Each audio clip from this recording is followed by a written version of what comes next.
Buenos días. Bueno, pues después de estos minutitos también de cortesía para que se estén incorporando toda aquel que quiera acompañarnos, hemos dado antes ya la bienvenida a todos los creadores que vienen al festival, a los participantes finalistas. Hemos podido tener ocasión de ir a visitar el Palacio de Sada y el espacio de la Vaquilla.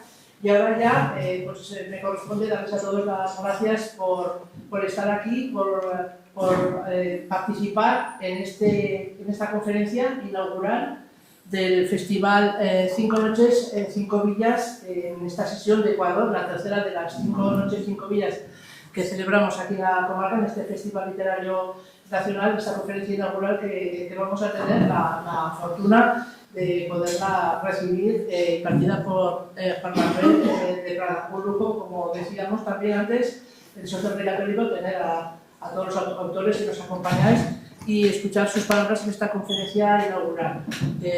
Belén va a hacer la presentación y en cualquier caso pues esperamos que disfruten todos de esta extraordinaria conferencia.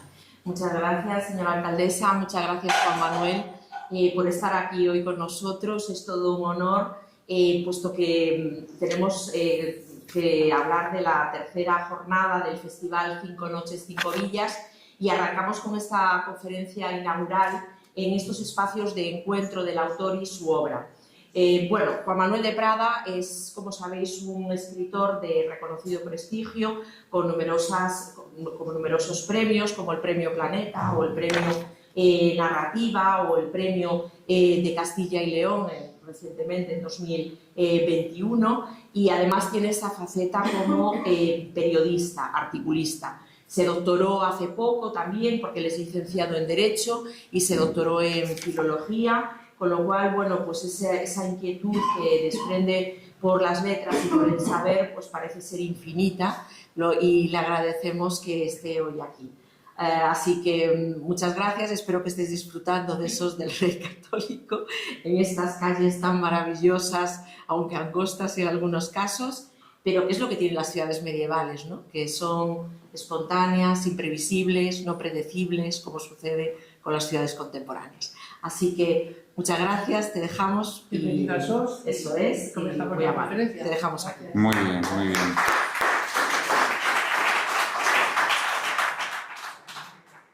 Pues no sé si el micrófono funciona o no, pero yo creo que sí funciona. Fenomenal, pues muchísimas gracias, señora alcaldesa. Aquí me he sentado en su trono. Podríamos dar un golpe de municipio, ¿no? Muchas gracias a todos los presentes. Veo caras bien conocidas, alguna muy querida, como la de Javier Lostalé, a quien veo como siempre. Me agrada mucho verte. Y en general a todo el público, muchas gracias. Bueno, vamos a ver, esto de hablar de uno mismo siempre es un poco enojoso. Yo que acabo de sacar hace unos días, la presenté antes de ayer en Madrid, mi más reciente novela. Una novela que voy a publicar en 2 entregas, una novela que me quedó un poquito larga, 1600 páginas, y la voy a editar en 2 entregas de 800 páginas cada una. No es la obra más larga que he escrito, porque hace apenas año y medio publiqué una biografía de la escritora Ana María Martínez Sagi, con la que me doctoré en la Facultad de Filología. La presenté como tesis en la Facultad de Filología de la Universidad Complutense. Y la escritura de aquel libro, El derecho a soñar, se titula. La escritura de aquella biografía, la verdad es que fue, por una parte, el final de una etapa de mi vida. Yo creo que con ella cerré, pues, seguramente yo ya podré escribir menos años de los que hasta la fecha he escrito, ¿no?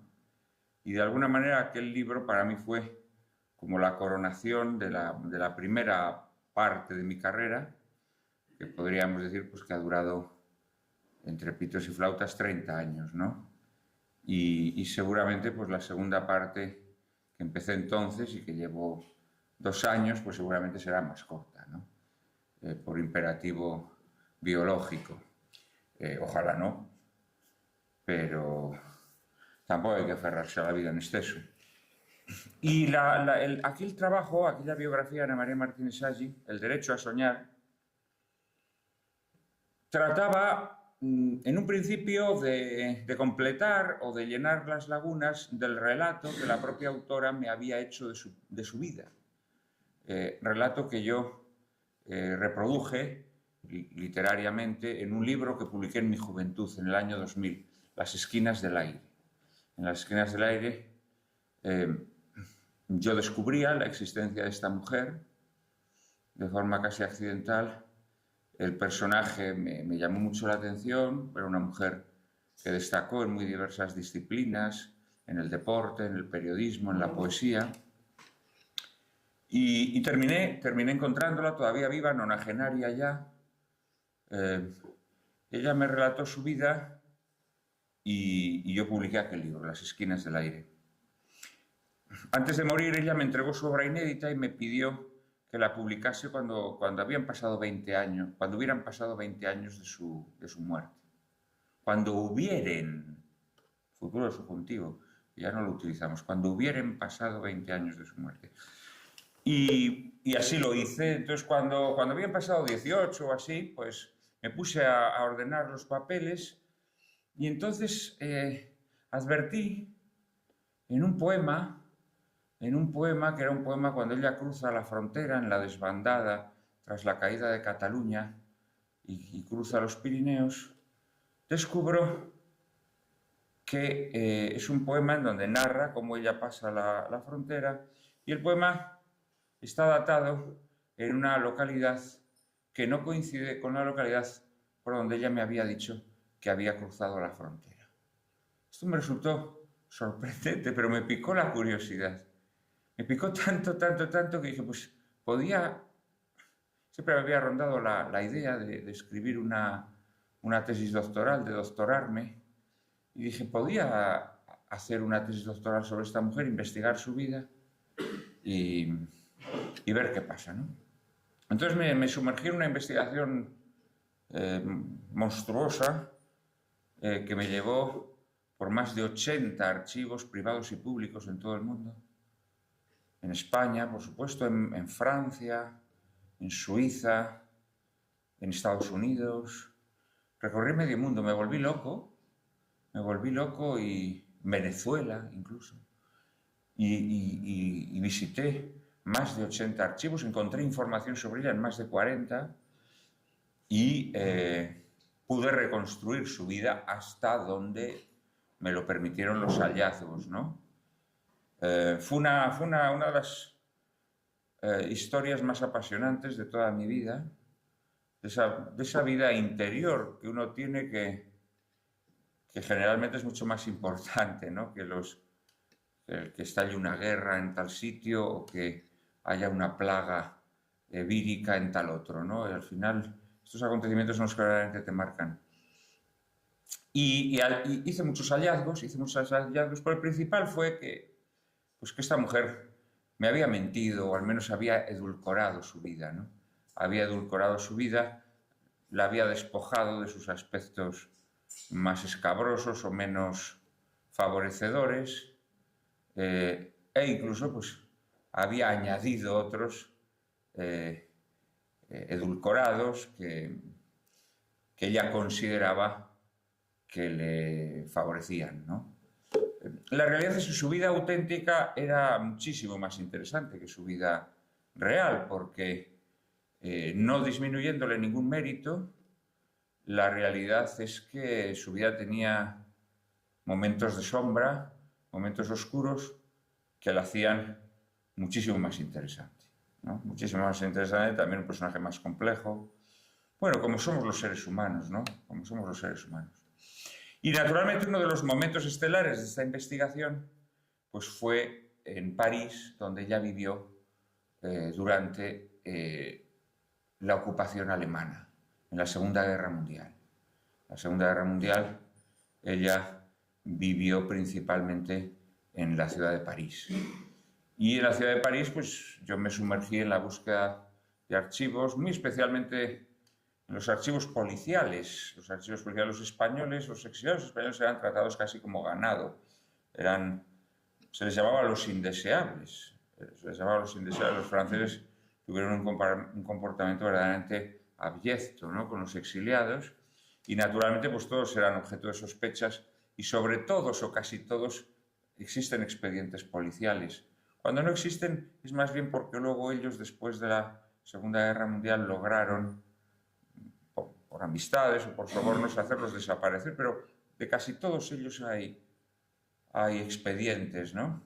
Y además hay dos archivos, uno hasta junio del año 40, que es cuando los alemanes entran en París, toman París, después de la derrota que infligen al ejército francés, que, como saben ustedes, pues no demostró excesivo ardor guerrero, digámoslo así piadosamente, ¿no? Y luego, esos archivos, hasta el año 40, los alemanes se los incautan y los llevan a Berlín, precisamente para utilizarlos para labores de, bueno, pues de seguimiento y, en su caso, de represión, ¿no?, de elementos contrarios, de opositores, etcétera, etcétera. Y luego, cuando Berlín cae en el año 45, estos archivos se van a Moscú. Y por eso ahora reciben el nombre de Archivos Moscú. En los años 90, Putin se los devolvió a Francia y ahora están en los archivos nacionales franceses. Son una mina de información, hasta junio del año 40. Claro, los exiliados en su mayoría, bueno, algunos están desde el comienzo de la guerra o desde el año 37, como por ejemplo Marañón, y otros están pues tras la caída de Cataluña, desde enero del 39. Y luego, desde junio del 40, están los archivos de la Prefectura de Policía de París. Porque los archivos de la policía alemana, estos en cambio fueron destruidos. Cuando los alemanes tienen que poner pies en polvorosa, tras el desembarco de Normandía, ellos destruyen todos sus archivos y apenas quedan archivos de los alemanes, que es una pérdida de un valor infinito, ¿no? Pero los archivos de la policía francesa, son muy interesantes también, ¿no? Y yo ahí, ya que estaba investigando sobre Ana María Martínez Sey, pues aproveché y pedí muchos expedientes de muchos artistas y escritores españoles, exiliados o no exiliados, a veces, por ejemplo, corresponsales de la prensa franquista, en fin, personajes del mundo de la cultura españoles que durante estos años estaban en París. Lo pedí por pura curiosidad, casi por ganas de cotilleo, ¿no? Por ganas de cotilleo. Total, que me reuní ahí con una documentación maravillosa e inédita, ¿no?, desconocida por completo. Una de las cosas que aprendí durante esta investigación es que los archivos son muy poco estudiados, ¿no? Yo me atrevería a decir que la mayor parte de los libros que se publican de historia son libros que no tienen trabajo de archivo, son libros muchas veces de recuelo, en fin.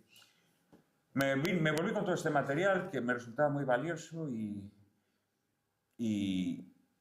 de repente se me ocurrió escribir una novela sobre toda esta gente, ¿no? Se me ocurrió escribir una novela sobre toda esta gente.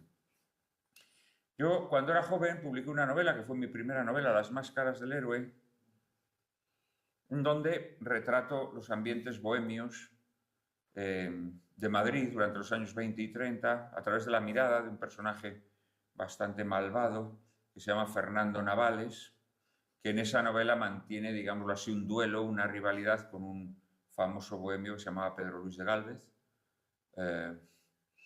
que fue un personaje que llenó de anécdotas la vida madrileña, que después, durante los años de la guerra, pues tuvo una participación poco honrosa, digamos, se le atribuyeron asesinatos, mismamente el de Pedro Muñoz Seca, creo que de forma injusta, pero es indudable que cometió algunas fechorías en aquellos años turbios, y que en el año 40 pues, fue fusilado, ¿no?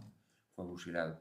Y Fernando Navales, que era su antagonista, pues era un joven envenenado de literatura, que luego se hacía falangista, que pertenecía a la corte de José Antonio Primo de Rivera, etcétera, etcétera, ¿no? Y al final de esa novela yo anticipaba la posibilidad de seguir contando la vida de Fernando Navales durante la Guerra Civil, porque Las máscaras del héroe termina justamente al comienzo de la Guerra Civil. Este es un proyecto que fui dilatando, incluso descartando, ¿no? Porque escribir sobre la guerra civil es meterte en un avispero terrible. Y claro, contar, o sea, escribir una novela desde la perspectiva de un falangista durante la guerra civil, pues se hacía todavía más, un plato más difícil, ¿no? Un plato más difícil. Pero de repente, cuando empiezo a darle vueltas a todo el material que yo había recolectado en los archivos de París, se me ocurrió la idea de escribir una novela sobre los ambientes literarios y artísticos de estos españoles que vivieron en París durante los 4 años de dominación alemana. En esos momentos, París era la capital de las artes y de las letras, la capital mundial, evidentemente, ¿no? Lo llevaba siendo mucho tiempo. Y de alguna manera lo seguiría siendo, aunque es verdad que poco a poco, pues, eso se fue desplazando a lo mejor a países, a lo mejor como... Perdonen que no he apagado mi móvil. Soy un desastre.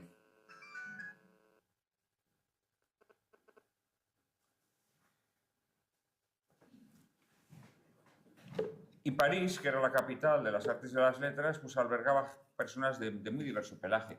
Allí estaban muchos artistas que llevaban viviendo muchísimo tiempo en París. El ejemplo más conocido, naturalmente, Picasso. Picasso era un hombre que llevaba 30 años viviendo en París. Y había otros artistas menos conocidos. Pienso, por ejemplo, en Mateo Hernández, un escultor hoy bastante olvidado, injustamente olvidado, que era un escultor animalista. Fundamentalmente le gustaba hacer esculturas de animales, son bellísimas. Además hacía la talla directa sobre la piedra, elegía además siempre las piedras más duras, más difíciles. El granito, el mármol, incluso la diorita, que es una piedra de una dureza tremenda. Y bueno, estaban todos estos que no eran exiliados, que eran personas que habían elegido para desarrollar su trabajo la ciudad de París, ¿no? Luego había otros que se exilian pronto, bien porque en realidad no un exilio, porque ven que la guerra se pone fea y entonces pues cruzan la frontera porque no quieren a lo mejor que los recluten o porque no quieren líos. Por ejemplo, este es el caso de un pintor llamado Emilio Grau Sala, un pintor que fue bastante importante en su época, casado con una maravillosa pintora que tuvo un inicio de carrera fabuloso, Ángeles Santos, uno de los cuadros del surrealismo español más importantes de nuestra pintura. Luego es una mujer que padeció trastornos mentales, al parecer, o eso se dijo, y su pintura se devaluó un poco. Y, por ejemplo, está el caso de Gregorio Marañón. Gregorio Marañón en el año 37, Gregorio Marañón, que había sido un gran apóstol de la República, pues Marañón en el Madrid de la guerra, pues empieza a darse cuenta que esto ya no tenía nada que ver, ¿no? La deriva revolucionaria no le gusta, le obligan a decir cosas que no quiere decir o a firmar manifiestos que no quiere firmar, y en el año 37 se marcha de España.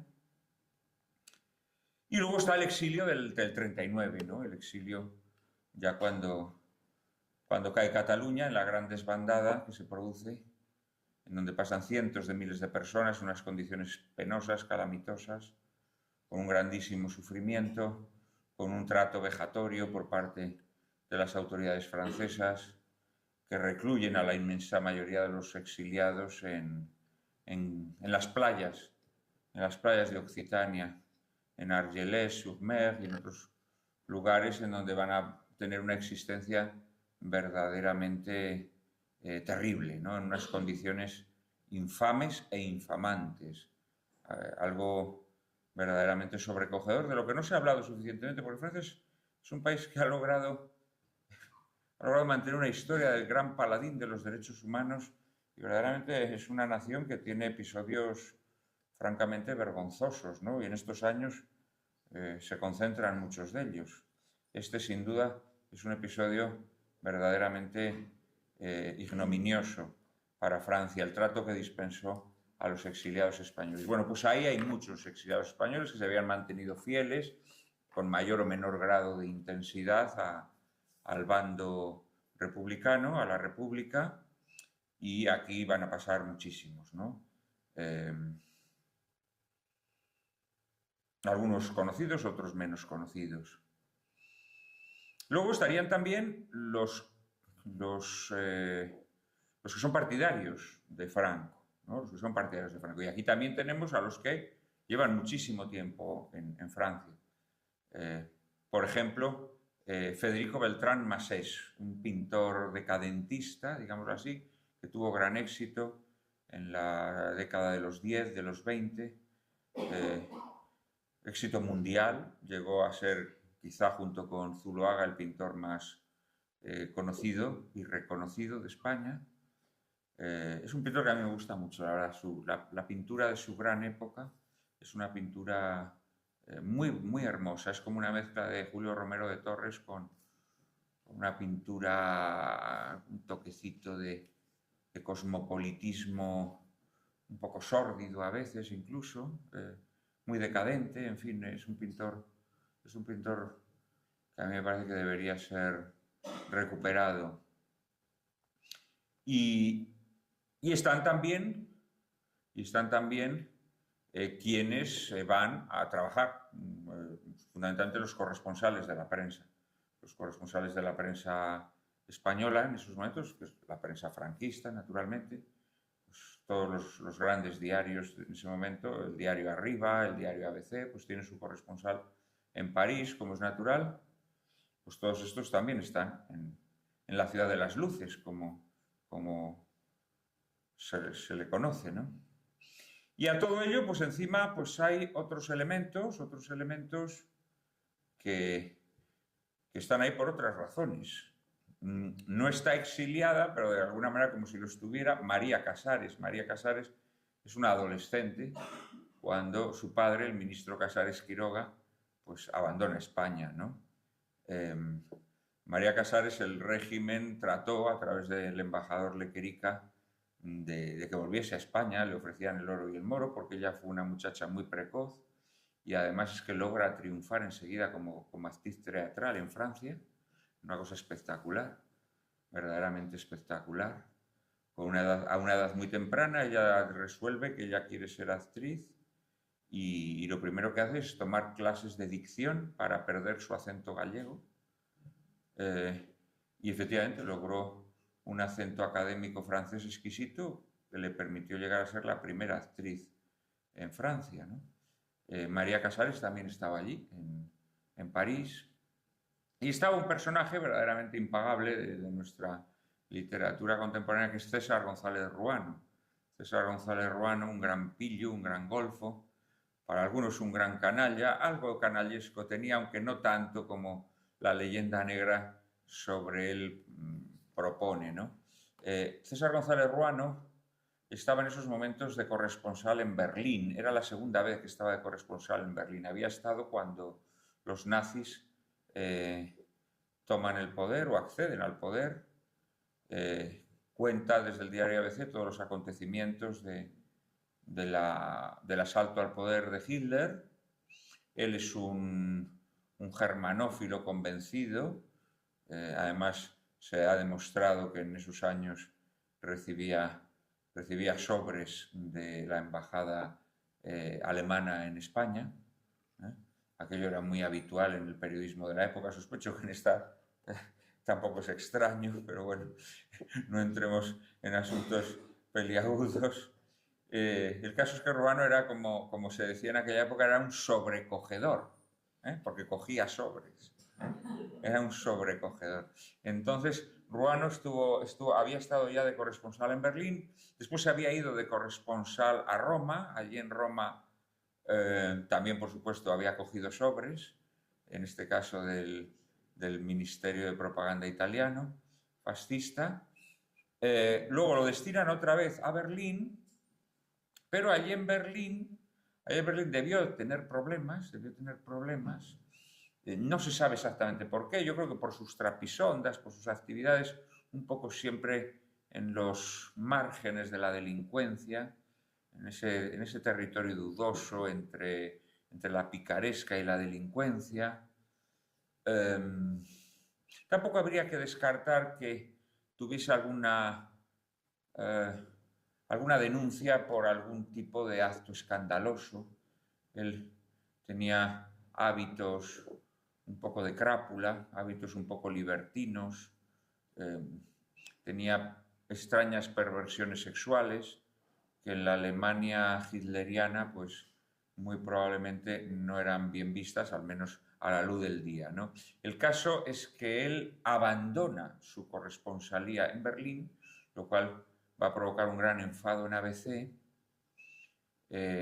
y aunque él pretende que lo destinen otra vez a Roma, en ABC rompen la relación con él, y entonces él no se sabe bien por qué. Él dice que simplemente porque se aburría mucho en Berlín, le parecía una ciudad muy aburrida, no quiere venir a España, Para entonces Serrano Suñer le había cegado bastante el acceso a la prensa. Tampoco sabemos exactamente por qué Serrano Suñer le tenía tanta inquina o lo tenía enfilado. El caso es que se queda en París. Decide instalarse en París ya en octubre del año 40, cuando los alemanes llevan 3 meses, julio, agosto, 4 meses en París.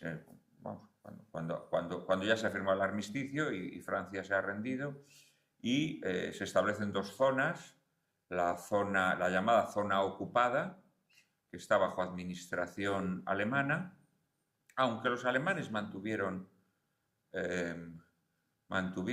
pues, por ejemplo, la policía francesa o los jueces franceses, etcétera, etcétera, pero bueno, ellos tenían una administración militar. Y luego había la llamada zona libre, que va a tener su capital en Vichy, en esta ciudad balneario, ¿no? Entonces Ruano también se instala en París, en esa Francia ocupada. Bueno, estas son las gentes que en esos momentos estaban en París del gremio, como digo, literario y artístico, ¿no? El gremio literario y artístico. Y luego estaba lo que es la presencia oficial, la presencia institucional española, Francia reconoce a Franco, reconoce el gobierno de Franco cuando todavía no se ha acabado la guerra, en enero del año 39. Reconoce el gobierno de Franco, y no solamente lo reconoce, sino que envía como embajador a su mayor héroe, el mariscal Pétain, nada más y nada menos, el héroe de Verdún, sin duda alguna porque quieren ganarse a Franco. Ambos eran militares y por lo tanto pues iban a tener muy buena relación, ¿no? Lo envían a Burgos, que en ese momento todavía era la capital del bando sublevado, ¿no? 4 meses después pasaría a serlo Madrid.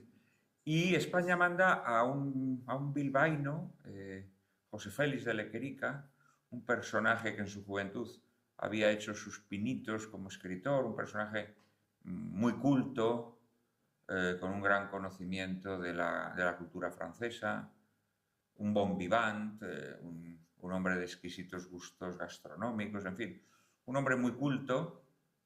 Lo envía a París. Él va a ser el embajador, y va a ser el que lleve las riendas de la representación española en Francia. Lequerica llegaría a ser incluso ministro. Tras la liberación de Francia en el año 44 y la muerte de quien entonces era ministro de Asuntos Exteriores, Jordana, que era anglófilo, Franco en el año 42 destituye a Serrano Suñer cuando se da cuenta que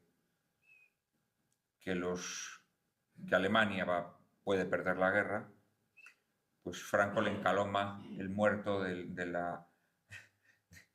pronazismo del régimen, se lo encaloma a su cuñado, a que le tenía ojeriza, porque el cuñado era un poco alegre de cascos y le estaba poniendo los cuernos a su mujer, además, ¿no? Y entonces le carga el marrón ala, este era el nazi, nosotros no, nosotros somos neutrales, disuelve la División Azul, pone de ministro de Asuntos Exteriores a un anglófilo, y entonces empieza un poco ya a deslizarse hacia el otro bando, ¿no? Y Jordana muere de un infarto, me parece que es, o de una enfermedad repentina, y Lequerica llegará a ser ministro en la fase final de la Segunda Guerra Mundial, ¿no?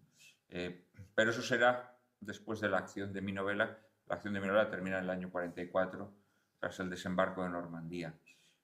Está José Félix de Lequerica, que es la cabeza de la representación diplomática. Luego hay otro personaje muy interesante, que es Bernardo Roland. Bernardo Roland era el cónsul de España en París. Este es uno de esos hombres buenos. En líneas generales, la diplomacia española tuvo una acción, yo diría, bastante heroica, ¿no? Hay muchos diplomáticos españoles que durante estos años hicieron todo lo posible para evitar la detención, el encarcelamiento o la ejecución de judíos, ¿no? Está Sanz-Briz, un diplomático que estaba destinado a Hungría, donde hubo grandes matanzas de judíos, pero en París el cónsul Roland fue un hombre que salvó a bastantes judíos, a cientos de judíos españoles o casados o casadas con españoles o que tenían una ascendencia española. Es decir, utilizó las nacionalizaciones o las pseudo-nacionalizaciones, porque en realidad se le estaba también infringiendo la ley española. Pero la verdad es que fue un hombre que tuvo un comportamiento excelente, ¿no? Excelente. Y luego, como peculiaridad, en Francia también estaba Falange. Falange en ese momento, el régimen necesita una proyección en el extranjero. París, además, pues claro, es, como decimos, la capital del mundo, de alguna manera, y también está allí la Falange con una delegación además que se instala en un palacete en la avenida Marceau, que hoy es el Instituto Cervantes de París, y que antes había sido la delegación del gobierno vasco. Fíjense lo que es la historia, ¿no? El gobierno vasco pasa a ser Falange y Falange pasa a ser el Instituto Cervantes. Bueno, esto es lo divertido de la historia, ¿no? Allí está la delegación de Falange, que va a desarrollar una actividad cultural importante, sobre todo los primeros años de la ocupación alemana, porque claro,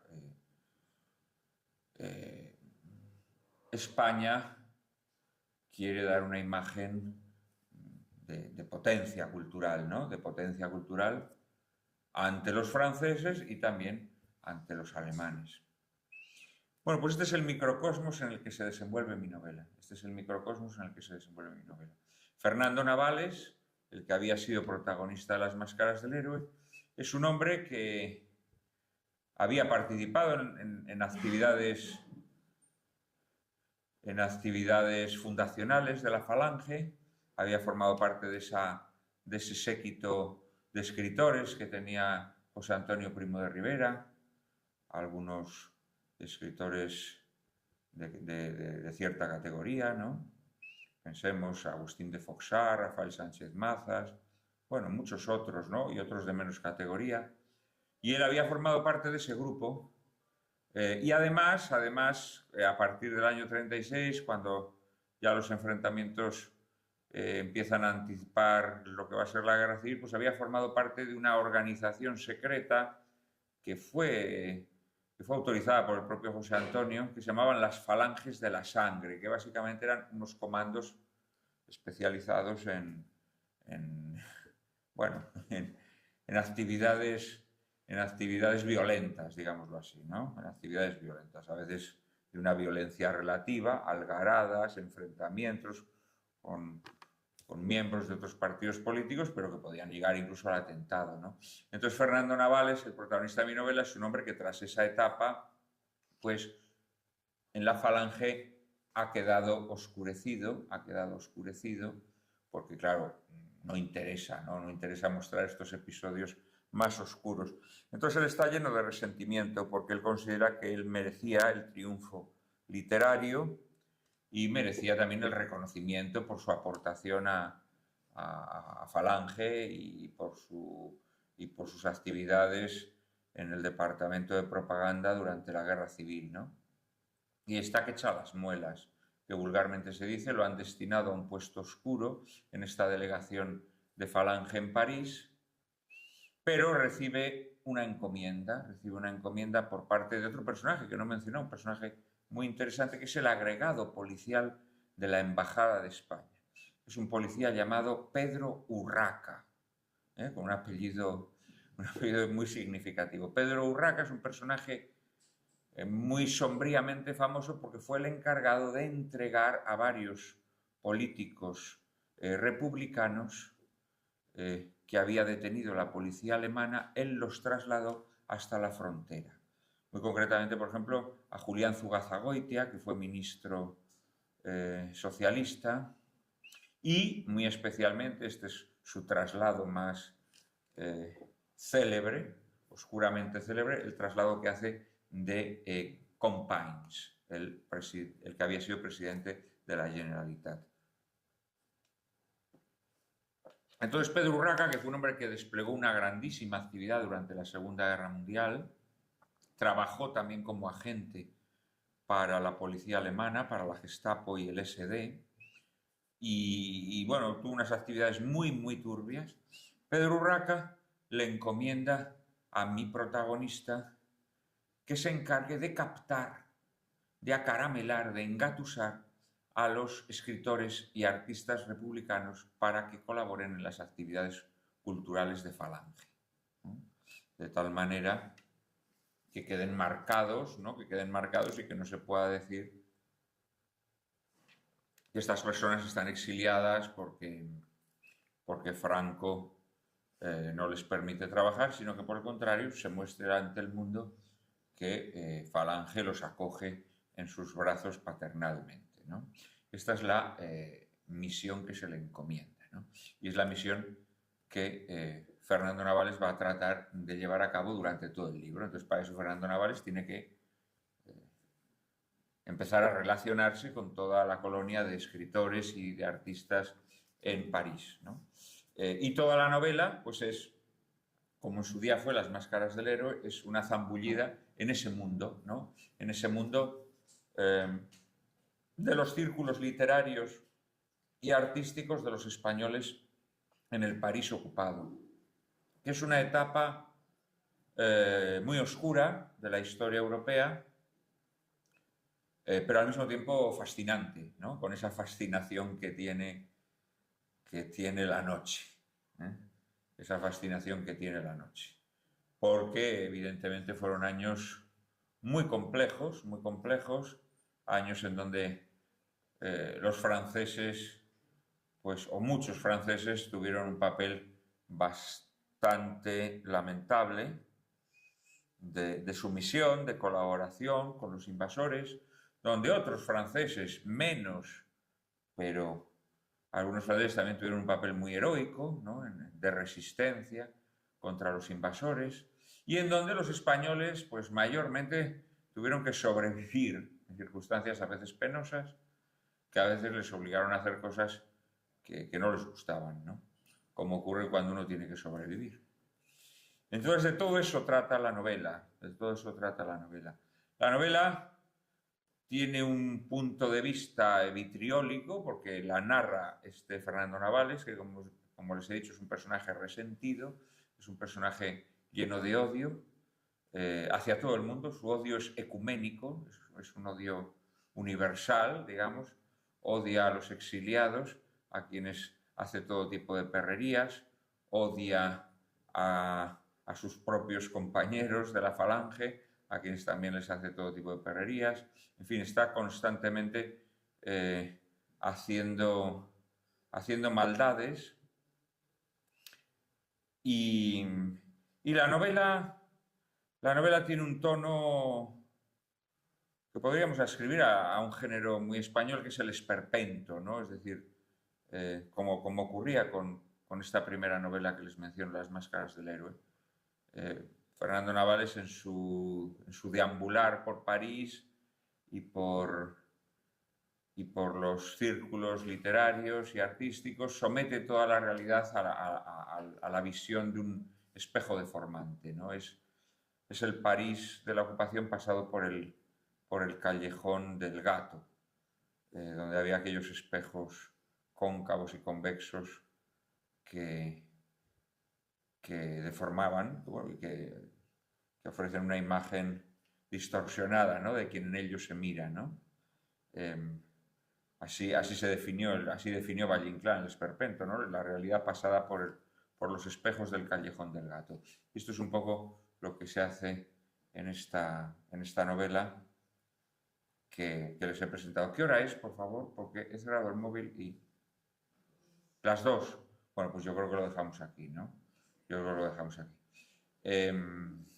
Muchísimas gracias por su atención. Si alguien lo desea, con mucho gusto les dedicaré la novela y muchísimas gracias de corazón. ¿Hacemos un turno de preguntas? ¿Hacemos un turno de preguntas antes? Pues si alguien tiene alguna pregunta, con mucho gusto se la respondo. Una pregunta, algún comentario, lo que sea, lo que apetezca, alguna curiosidad, lo que sea. Sí. Yo lo escuché el otro día una entrevista por la radio y hablaba de que le gusta escribir todos sus libros manuscritos, ¿no? Sí. Tenía los dedos, vamos, destrozados, básicamente, porque 1600 páginas, además, todo a mano. Eso es una labor que al mismo tiempo escuchaba que decía que le motivaba, ¿no?, la creación, pero le gustaba mucho más escribir a mano.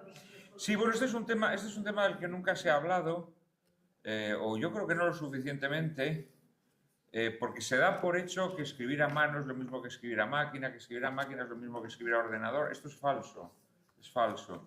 Y veo que Ana Rossetti me das la razón, ¿no? Sí, lo que digo, ¿verdad? Y además te voy a decir una cosa, cuando tú quieres captar el estilo de algún autor, lo mejor es transcribir a mano lo que escribe. Claro, sin duda, sin duda. Además tú estás haciendo un trabajo cerebral. Totalmente. Vamos a ver, es que, yo repito, se podría escribir un ensayo sobre esta cuestión y sobre, a mi modo de ver, vamos a ver, del mismo modo que el estar, como está mucha gente, 8 horas delante del móvil, o 6 horas, o 5 horas, eso no queda impune, eso tiene unos efectos cerebrales que no lo queremos asumir porque, en el fondo, nos jode saber que estamos deteriorándonos, ¿no? Y siempre cuando hay que hablar de los males de la tecnología, no se dan ustedes cuenta que siempre se dice, uy, es que a los niños no les conviene estar con el móvil, uy, es que los niños ven pornografía y eso les hace daño, uy, es que los niños... ¿Y los mayores qué, coño? ¿Los mayores qué? ¿Qué nos pensamos? ¿Que estar 6 horas con el móvil no nos afecta? ¿Pensamos que estar constantemente respondiendo WhatsApp no nos afecta? ¿Pensamos...? En fin... Entonces, del mismo modo que la tecnología, yo tengo amigos que me lo reconocen, me dicen, yo es que ya no soy capaz de concentrarme en la lectura de un libro.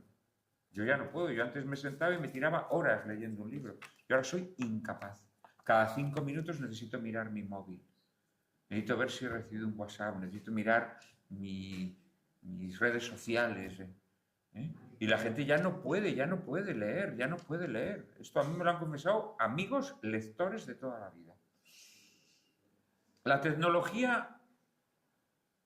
Hay una frase que es una frase de un topiquero insoportable. La tecnología no es buena ni mala, depende del uso que le demos. Esto siempre se dice. No, yo creo que la tecnología tiene una intención, que es cambiar nuestra vida de alguna manera, ¿no? Cambiar nuestra vida. En algunos casos, abreviando nuestros procesos mentales. En unos casos para borrar o eliminar nuestras decisiones morales. El ejemplo más claro sería, bueno, pues por ejemplo, si a nosotros nos pidieran que fuésemos al otro lado de las montañas, ¿qué pueblo es el que está al otro lado de las montañas? Sádaba. Bueno, que nosotros ahora vayamos a Sádava, que hay otra conferencia como aquí, que entremos en ese salón y que degollemos a todas las personas que están en ese salón, ¿no? Diríamos, joder, de la marinera, ¿cómo vamos a hacer eso? No, hombre, que sí, que es que todas las personas que están en ese salón, las hemos concentrado, son tus mayores enemigos. Son las personas que a lo largo de tu vida te han hecho daño. Toma este cuchillo, vete a Sádava y mátalos a todos, que te los hemos concentrado en esa habitación. Diríamos, pues hombre, no, es verdad, me han odiado muchísimo, me han hecho unas putadas terroríficas, pero ojo, no.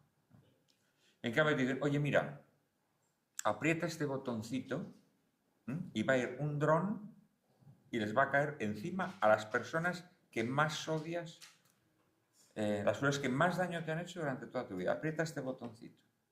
A que ya cambia la cosa. No es lo mismo, ¿eh? No es lo mismo. Esto lo demuestra el experimento de Milgram. El experimento de Milgram es muy interesante. Él lo hizo para demostrar que la sumisión, la obediencia, era al menos tan natural en el ser humano como la libertad, como el deseo de libertad. Pero yo creo que prueba otra cosa, prueba cómo la tecnología alivia nuestras decisiones morales. Es un experimento totalmente sádico en donde hay unas personas que eran actores a quienes se ponía detrás de una mampara de cristal y otra persona, que no eran actores, sino que eran voluntarios que se habían ofrecido, les tenían que ir haciendo preguntas. Y entonces cada vez que fallaba una pregunta le hacían una descarga eléctrica. Y la descarga eléctrica siempre era más potente que la anterior, a cada fallo. Y entonces los tíos que hacían las preguntas apretaban sin ningún tipo de complejo, apretaban al botón y veían a los otros retorciéndose, cayéndose de la silla. Y seguían apretando el botón sabiendo que cada descarga era más fuerte. Impresionante. Muchos, no todos, había algunos que se negaban, ¿no? O que hacían la primera descarga, pero ya en la segunda, cuando veían pero había algunos que seguían y seguían y seguían y seguían. Eran actores, no había descargas, ¿no? La tecnología abrevia nuestras decisiones morales, abrevia nuestro discernimiento. Es más rápida, es más rápida. Esto se podría aplicar a mil cosas, Creo que hay una mano que se levanta, luego... ¿Sí, digan? Una curiosidad, ¿por qué has recuperado después de 30 años al personaje Fernando Navales, este personaje? Ahora lo... Con ese odio tan ecuménico, como dices. Ahora te respondo a esa pregunta. Ahora te respondo. Y entonces, creo que en la escritura pasa lo mismo. Creo que en la escritura, cuando uno está delante de un ordenador, en menor medida delante de una máquina de escribir, quienes hayan utilizado una máquina de escribir, yo durante algún tiempo utilicé máquinas de escribir, ahora evidentemente utilizo el ordenador. El ordenador, las yemas de los dedos con los teclados que existen hoy en día, es que ya no hay que hacer ni presión. O sea, uno puede ser artrósico, puede tener los dedos engarfiados y puede escribir con relativa facilidad. Es un acto muy sencillo. Escribir con bolígrafo es una actividad más física y es una actividad más lenta. Y al ser una actividad más lenta, te da tiempo a poner en cada frase mucho más pensamiento que en un ordenador. Yo esto lo tengo clarísimo porque yo escribo mis artículos a ordenador y mi obra de creación a mano. Entonces, yo escribo de forma distinta. Radicalmente distinta. Aquí hay poetas. Quizá los poetas sois los únicos que seguís escribiendo a mano. No sé si escribís a mano. Ana, no sé si escribís a mano. Pero yo creo que esto un poeta lo sabe perfectamente, que no es lo mismo escribir a mano que escribir a ordenador. Y yo, desde luego, que alterno las dos cosas, para mí son radicalmente distintas. Entonces, sí, escribo a mano. Toda mi obra de creación la he escrito a mano. Y efectivamente, tengo la yema del pulgar totalmente deformada. Tengo este dedo torcido, como los amanuenses egipcios, ¿no? Y cuando escribo me sale aquí un callo. Me sale un callo aquí, que luego cuando dejo de escribir se me baja, y cuando vuelvo a escribir me sube. En fin, bueno, pues son heridas de guerra, ¿no? Digámoslo así, ¿no? Yo la verdad es que he escrito siempre a mano porque pongo más de mí. Las conexiones entre las palabras me funcionan mejor. El lenguaje, cuando tecleas ante una pantalla, es siempre más expeditivo. Es más directo. Cuando escribes a mano, el puro arabesco de la caligrafía te permite escribir de forma más demorada y eso hace que sobre cada palabra concentres una mayor intensidad mental, ¿no? Y por lo tanto, una mayor posibilidad de inspiración en la escritura. Y esto para mí es fundamental a la hora de escribir un libro, ¿no? Respecto a la otra pregunta, ¿por qué recupero a este personaje? Bueno, en Hola Brás siempre me rondó la cabeza, es decir, siempre me rondó, sobre todo, como dije, escribir esa novela sobre la guerra civil protagonizada por él. Claro, es una novela que me intimida mucho, ¿no? Me intimida mucho porque inevitablemente va a ser una novela dura, agria, y entonces siempre lo fui dilatando, pero no sé por qué, creo que de alguna manera la segunda parte de mi carrera literaria tiene que ser de alguna manera simétrica de la primera, ¿no? Y del mismo modo que con la biografía que hice de Ana María Martín de Sally completé la novela que le dediqué a ella en mi juventud, pues también escribiendo este libro, no sobre la guerra civil, sino sobre estos años de la Segunda Guerra Mundial, he querido de alguna manera completar la que fue mi primera novela, Las máscaras del héroe, ¿no?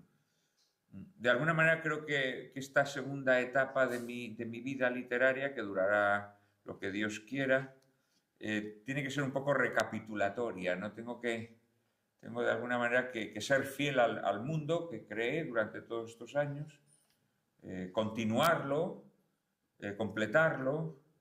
Esta fue la idea, ¿no? Al final no nos engañemos, los escritores tenemos un mundo pequeño, Hay gentes que piensan que los grandes escritores son los que tienen un mundo grande. Estos son los malos escritores, ¿no? Los malos escritores son saltimbanquis porque no tienen unos intereses determinados, ¿no? Pues hoy les interesa, no sé, sos del rey católico y mañana les interesa Nueva York, ¿no? O sea, no, tíos, o sea, normalmente uno tiene un universo donde se encuentra a gusto, donde se desenvuelve bien, ¿no? Y yo me he dado cuenta de esto, ¿no? Que en realidad, más allá de que tu obra evolucione, más allá de que tengas nuevos intereses, tu universo creativo suele mantener un meollo vivo, común. Repito, con las evoluciones naturales que se producen en cualquier ser humano y, por supuesto, en un escritor. Pero, de alguna manera, el mundo de las máscaras del héroe siempre estuvo dentro de mí, ¿no? El gusto por los raros, por los escritores, los artistas malditos, el gusto por la marginalidad.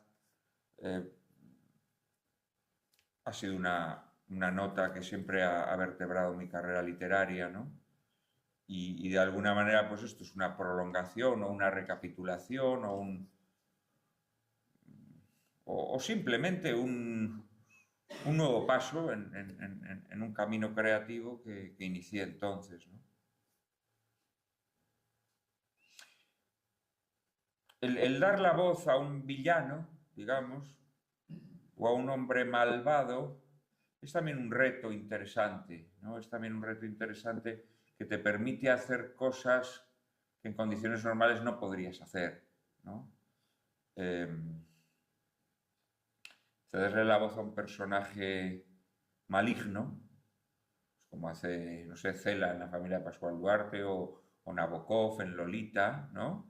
Es un reto para el escritor, ¿no? Porque te confronta con el lado más oscuro de la naturaleza humana y con la dificultad para dar voz al lado más oscuro de la naturaleza humana, ¿no?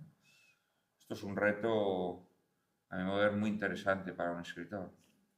Muy arriesgado también, ¿no? Sobre todo en un mundo que ya no distingue ciertas cosas, ¿no? No distingue lo que es la voz narrativa de lo que es el pensamiento del autor. Estas cosas siempre tienen su complejidad, pero bueno, yo creo que un escritor tiene que plantearse retos, ¿no?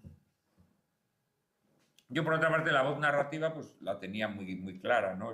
es la misma voz que Las máscaras del héroe, es una voz cruel, es una voz sin remilgos, digámoslo así, ¿no? Sin remilgos.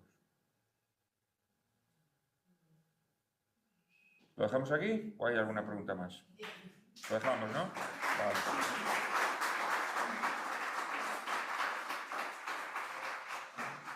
Muchas gracias.